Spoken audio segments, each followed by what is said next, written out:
কি করছো নুনু? মুড়ি খাচ্ছি। মুড়ি খাচ্ছ? আর তোমার মা কোথা গেল? বন গেছে। বন গেছে? তুই গিয়ে খেতে তো। কি এলে ভালো করে বলো। তুই গিয়ে খেতে তো। চুল গিলা?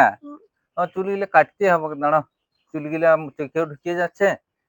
চলুন যা বলা। আসো, মিঠুন চাটা দিয়ে দিই বলা। এই বলি কোথাও যাবি ছানাটাকে নিয়ে? চুল গিলে দেখ না চোখে ঢুকিয়ে যাচ্ছে, কাটাতে যাবো। তোর পয়সা আমাদের খরচা আছে, তাই চুল গুলো কাটাতে নিয়ে যাবি। ঘরে তো একটা কাঁচি কিনে রেখেছি, ওইটা কাটলেই তো হচ্ছে। তুই জানিস না যে ছানাটার মানসিক শোধ আছে? সেলুন এখন চুল কাটতে নেই। কোথায় রেখেছু? কেন কিনে ঘরে রেখেছি। আর তোকে বনে যাই রইতেই হইতো, এখনো কি এত দেরি করছিস কেন? अच्छा যা বের কর যা। আজ তাহলে যাবোই নি। তো সেটা বলবি তো যে মানসিক শোধ রয়েছে, তো তুই কাটাতে না দেখতেও পাইস সেলুনে। না যে মানসিক আছে চুল কাটাতে না সেলুনে? যা বের কর যা। চলো।